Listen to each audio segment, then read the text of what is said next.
बिस्मिल्लाहिर्रहमानिर्रहीम। अच्छा जी, ये हमारा सेकंड लेक्चर है consumer and business finance. Last class में मैंने ओवरड्राफ्ट तक आपको पढ़ाया था। आज हम शॉर्ट टर्म फाइनेंस में मज़ीद कंटिन्यू करेंगे और एक नया हेड स्टार्ट लेंगे जिसका नाम है हेडिंग नंबर 7। ठीक है, हेडिंग नंबर 7 में पब्लिक डिपॉजिट लिखा हुआ है। अच्छा, अब ये क्या चीज़ होती है? एक फाइनेंस को रेज करने का, एक शॉर्ट टर्म फाइनेंस को रेज करने का एक और तरीका ये भी है। क्या लिखा हुआ है? सम यूनिट्स या some organisation accept deposit from the public for short period of time on attractive rate of interest and then utilise the funds for their current financial requirement. कुछ ऑर्गेनाइजेशन जिन्हें शॉर्ट टर्म फाइनेंस की जरूरत पड़ती है तो वो क्या करती है कि वो जनरल पब्लिक से, अब जनरल पब्लिक में कोई भी आ सकता है, जान पहचान के लोग भी आ सकते हैं, उनके रिलेटिव्स, कंपनी के रिलेटिव्स, जो भी लोग हैं, लेकिन ग्रुप ऑफ पीपल, उनसे वो क्या करते हैं, उनसे शॉर्ट पीरियड के लिए वो फंड ले लेते हैं और उन्हें attractive rate of interest offer करते हैं कि भाई आप इतने टाइम पीरियड के लिए हमें पैसे दे दो, जो कि शॉर्ट पीरियड ऑफ टाइम होगा और आपको हम अच्छा रेट ऑफ रिटर्न। तो ऐसे बहुत सारे लोग मार्केट में अवेलेबल होते हैं जिनके पास पैसा तो बहुत होता है लेकिन काम करने के लिए अपॉर्चुनिटीज नहीं होती। बात समझ आ रही है?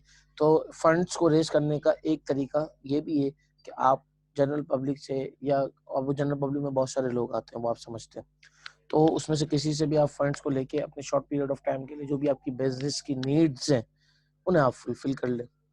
बात समझ आ रही है? इसके बाद नंबर 8 हेडिंग पे लिखा हुआ है borrowings from friends and relatives. अच्छा, ये एक वो फाइनेंसिंग होती है जिसमें आपको इंटरेस्ट नहीं देना पड़ता, जो नॉर्मली लोग मार्केट में करते हैं। क्या लिखा है? लिखा है sometimes business is also financed by taking loans from friends and relatives. Finance from this source is very limited and uncertain. Interest is not paid on these loans. Normally इस फाइनेंस के ऊपर आपको लोन नहीं देना पड़ता, interest नहीं देना पड़ता इस लोन के ऊपर। वजह वही है कि आप दोस्त यारों से अरेंज कर देते हैं, लेकिन ये फैसिलिटी हर आदमी के पास अवेलेबल नहीं होती, ये अपॉर्चुनिटी हर किसी के पास नहीं होती। हर किसी को कोई दोस्त रिश्तेदार पैसे नहीं दे देता। मिल जाते हैं तो बहुत ही अच्छी बात है, लेकिन अगर आप नहीं मिलते तो जाहिर सी बात है लास्ट ऑप्शन तो हमारे पास यही होता है कि हम बैंक को क्या करें, अप्रोच करें। ठीक है, तो ये हमारा जो टॉपिक था, ये हमारा टॉपिक था शॉर्ट टर्म फाइनेंस। बात समझ आ रही? अच्छा जी, इसके बाद हमारा क्वेश्चन नंबर 3 है जो कि बहुत ही इंपॉर्टेंट है। ये भी हो सकता है पेपर में टेस्ट के लिए आ जाए आपको। क्वेश्चन में लिखा है what are the sources of long term finance. लेकिन सवाल ये है कि sources of long term finance paper में भी सवाल आता है, तो पहले आप लॉन्ग टर्म फाइनेंस की डेफिनेशन लिखेंगे। लॉन्ग टर्म फाइनेंस होता क्या है, तो आप ये भी समझ लें। अच्छा, लॉन्ग टर्म फाइनेंस में लिखा है long term finance is that part of capital which is required by a business enterprise to finance its blocked or fixed assets such as land, building, machinery and other applications. बात समझ आ रही है? ठीक है, तो लॉन्ग टर्म फाइनेंस का मतलब ये होता है कि जब बिजनेस को किसी भी फंड की जरूरत लॉन्ग टर्म या लॉन्ग पीरियड ऑफ टाइम के लिए होती है, तो उसके लिए फिर बेहतर ऑप्शन ये है कि वो जो फाइनेंस के अरेंजमेंट करेगा वो भी लॉन्ग टर्म होना चाहिए। वैसे लॉन्ग टर्म फाइनेंस की जरूरत कहाँ कहाँ पड़ती है भाई, तो ये आपको यहाँ पे देखें मेंशन हुआ हुआ है। मैं थोड़ा सा हाईलाइट भी कर देता हूँ उसको।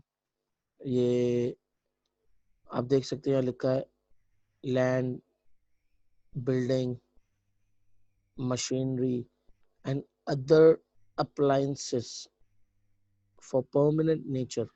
परमानेंट नेचर की वो तमाम चीज़ें जो एक जगह फिक्स कर दी जाती हैं, जनरेटर है, प्लांट एंड मशीनरी है, डिस्पेंसर है, एसी है, ये सारी चीज़ें जो लॉन्ग पीरियड ऑफ टाइम के लिए आपको मतलब चाहिए होती हैं, तो उसके लिए जो फाइनेंस की जरूरत होती है वो फाइनेंस भी क्या होता है, लॉन्ग टर्म फाइनेंस होता है।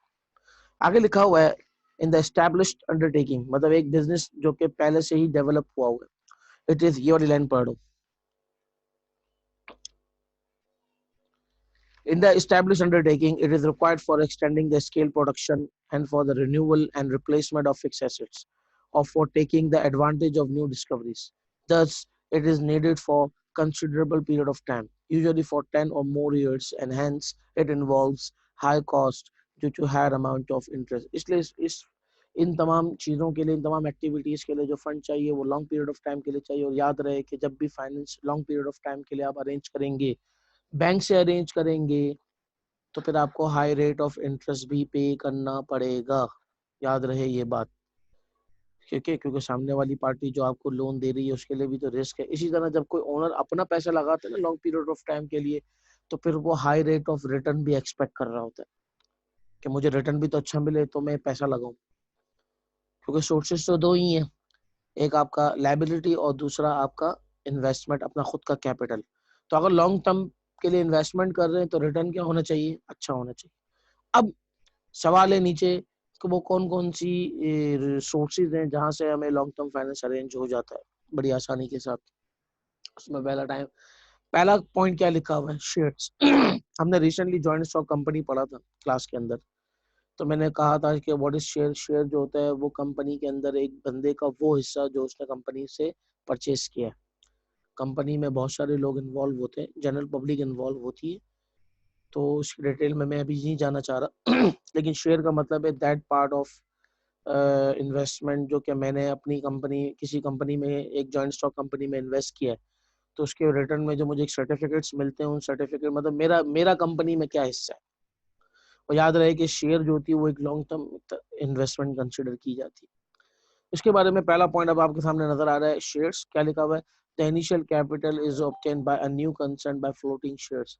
जब एक नई कंपनी मार्केट में वजूद में आती है तो सबसे पहले वो फंड कहाँ से अरेंज करती है, सबसे पहले वो फंड अरेंज इस तरह करती है कि वो मार्केट में नए शेयर्स क्या कर देती है, इशू कर देती है।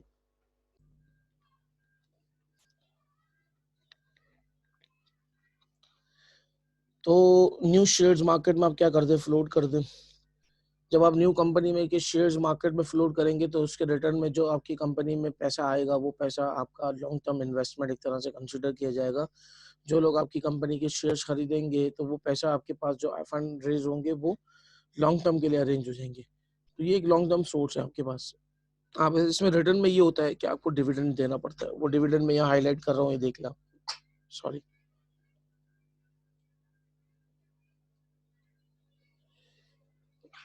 आगे लिखा हुआ है शेयर्स में भी issued directly by the company और थ्रू द अंडरराइटर। अब जब किसी कंपनी में आप शेयर्स खरीदने जाते हैं तो डायरेक्ट कंपनी से शेयर्स, फर्स्ट टाइम जब कंपनी न्यूली ऑपरेट होती है तो शेयर्स आपको मिल जाते हैं।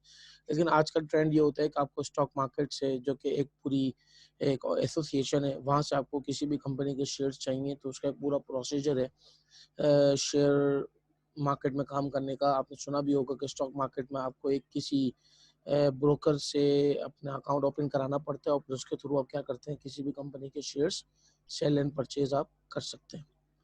इसके बाद आगे लिखा हुआ है ये वाली लाइन के अंदर, selling of shares is the most important method of securing fixed capital and the contributor are the general public. याद रहे कि जब आप लॉन्ग टर्म फाइनेंस में शेयर का ऑप्शन यूज करते हैं तो उसमें इन्वेस्टमेंट करने वाली जनरल पब्लिक होती है, बात याद रहेगी आपको। नंबर 2 पे आता है बॉन्ड्स एंड डिबेंचर्स। अच्छा जी, बॉन्ड एंड डिबेंचर क्या होता है, शेयर्स एंड बॉन्ड्स, ये दोनों वर्ड साथ आते हैं, ये दोनों कॉन्सेप्ट साथ होते हैं, समझ आ रही है बात, ठीक है। अच्छा जी, बॉन्ड्स एंड डिबेंचर्स क्या होते हैं। बॉन्ड्स एंड डिबेंचर्स में ये होता है कि जब किसी कंपनी में जनरल पब्लिक इन्वेस्ट करती है, देखो पब्लिक दो तरीके से इन्वेस्टमेंट कर रही होती है। जब पब्लिक इन्वेस्ट करती है तो दो ऑप्शन होते हैं, या तो आप पब्लिक से इन्वेस्टमेंट ले लें या पब्लिक से आप क्या ले लें, लोन ले लें। अगर आप इन्वेस्टमेंट ले रहे हैं तो आपको रिटर्न में उनको क्या देना पड़ेगा, शेयर्स। जो इस बात का सबूत होगा कि उन्होंने आपकी कंपनी में क्या किया, इन्वेस्ट किया, और वो कंपनी के एक तरह से शेयर होल्डर है। और अगर आप कंपनी के पब्लिक से अगर लोन लेंगे तो रिटर्न में आपको उनको क्या देना पड़ेगा, बॉन्ड्स। और बॉन्ड का मतलब ये होता है कि आपने उनसे क्या लिया है, लोन लिया है। बात समझ आ रही है। तो पब्लिक से आप बॉन्ड्स भी मतलब उनसे मतलब पब्लिक आपसे बॉन्ड भी परचेज कर सकती है। पब्लिक आपके कंपनी में लोन की तौर पे भी आपको लोन दे सकती है। तो लोन जब वो देगी तो फिर आप उनको रिटर्न में क्या देंगे, बॉन्ड सर्टिफिकेट इशू करेंगे। और ये भी एक तरह से लॉन्ग टर्म इन्वेस्टमेंट होती है, मतलब आपको फौरन पैसे वापस नहीं करने होते। अच्छा, अब सवाल है कि इन तमाम फैसिलिटीज़ को अवेल करने के लिए आपको क्या होना चाहिए? पब्लिक लिमिटेड कंपनी बनाना पड़ेगा अपनी कंपनी को, तो फिर आपका काम होगा। अदरवाइज़ सोल प्रोप्राइटरशिप और पार्टनरशिप में ये तमाम लॉन्ग टर्म फाइनेंसिंग की इतनी सारी अपॉर्चुनिटीज़ अवेलेबल नहीं होती, सिर्फ आपके पास एक बैंक लोन ही होता है। अच्छा, बॉन्ड एंड डिबेंचर में क्या लिखा हुआ है? To raise sufficient capital and to draw the attraction of those people who don't find interest in investment, debentures are issued by a company. कुछ लोग चाहते हैं कि भाई हम कंपनी में शेयर्स नहीं खरीदना चाहते, हम इन्वेस्ट नहीं करना चाहते। तो फिर उनके पास एक और ऑप्शन कंपनी उनको क्या देती है कि भाई अगर आप इन्वेस्टमेंट करके कंपनी का पार्ट नहीं बनना चाहते तो आप कंपनी को लोन दे दें। और लोन तो एक ऐसी रिस्पॉन्सिबिलिटी होती है जो आपको हर सूरत में वापस करनी है। शेयर्स में तो एक खतरा ये भी होता है कि शायद अगर आपकी इन्वेस्टमेंट हो गई और हो सकता है आपको वापस ना मिले।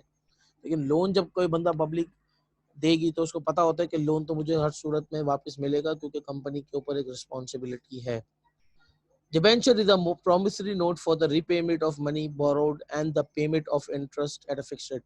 जब कोई जनरल पब्लिक promissory note लेती है कंपनी से, तो सर्टिफिकेट उस बॉन्ड्स जो लेती है उस बॉन्ड के ऊपर ये लिखा होता है कि ये लोन हम आपसे इतने टाइम पीरियड के लिए ले रहे हैं और इसके बाद इतने टाइम पीरियड के बाद आप अपना ये सर्टिफिकेट हमें वापस कर देंगे और बदले में आपको आपके पैसे प्लस आपका जितना भी इंटरेस्ट बनता होगा वो आपको वापस दे दिया जाएगा। मतलब कंपनी को अगर एक जॉइंट स्टॉक कंपनी को अगर फंड रेज करना है तो उसके बाद दो बड़ी इंपॉर्टेंट सोर्सेज कौन सी हैं? एक है आपकी शेयर्स और एक है आपकी bonds and debentures. Shares investment consider की जाती है, बॉन्ड्स एक तरह से लोन होता है। बात समझ में आ रही है? देने वाले को पैसे वापस देने पड़ेंगे और जो ले रहा है, जो कंपनी ये बॉन्ड लोन ले रही है वो हर सूरत में इंटरेस्ट के साथ ये पैसे क्या करेगी? वापस करेगी। इसके अलावा एक जॉइंट स्टॉक कंपनी के लिए तीसरा ऑप्शन फंड को रेज करने का जो होता है वो होता है आपका गवर्नमेंट का लोन। आप गवर्नमेंट से क्या कर लें? लोन ले लें। अच्छा, गवर्नमेंट से लोन कैसे ले लें? क्या लिखा हुआ है? The state aid in the form of guarantee of dividend of new companies, taking of securities, play a definite role in the financing of industries. In our country, Industrial Finance Corporation was established to give long-term loan. हर मुल्क की government जो होती है वो अपने industrial या अपने agriculture sector को डेवलप करने के लिए वहाँ के उन लोगों को जिनमें काम करने का पोटेंशियल है उन्हें वो फैसिलिटेट करते हैं, उन्हें वो लोन देते हैं। तो इस तरह पाकिस्तान में भी जब इंडस्ट्रियल सेक्टर को डेवलप करने की कोशिश की गई, मैं एग्जांपल वैसे पाकिस्तान की नहीं देता क्योंकि बहुत सारी चीज़ें यहाँ एप्लीकेबल नहीं होती, लेकिन ये कई कई मौके पे हम टीवी पे अक्सर सुनते हैं कि गवर्नमेंट इस तरह की इमदाद का जो है ना वो जिक्र करती है और ये कहते हैं कि हम इस साल जो है ना रेट ऑफ इंटरेस्ट कम कर रहे हैं हमारी इंडस्ट्रीज के लिए। बेसिकली ये गवर्नमेंट की तरफ से एक तरह की हेल्प होती है। एक प्राइवेट इंडस्ट्रियलिस्ट गवर्नमेंट से लोन ले सकता है और जरूरी नहीं कि गवर्नमेंट लोन जो है वो कैश की शक्ल में दे। गवर्नमेंट क्या करती है, कई अदर वेज के थ्रू जो है वो कंपनी को फेवर दे देती है। किस तरह फेवर दे देती है? भाई रॉ मटेरियल आपने बाहर से इम्पोर्ट करवाया, आपको कस्टम ड्यूटी नहीं लगेगी, आपके बिजली के बिल जो है वो सस्ते कर दिए जाएंगे। वो इस तरीके से क्या करते हैं, गवर्नमेंट अपनी इंडस्ट्रीज को प्रमोट करने की कोशिश करते हैं जिससे उनका टैक्स कम कर दिया जाता है, उनके बिजली के बिल कम कर दिए जाते हैं, उनके ऊपर जो कस्टम की जो रॉ मटेरियल जो वो इम्पोर्ट करा रहे हैं उस पर कस्टम ड्यूटी ख़त्म कर दी जाती है। तो इस तरह उन कंपनीज के लिए अपनी प्रोडक्ट को बनाना कम कॉस्ट के ऊपर पॉसिबल हो जाता है।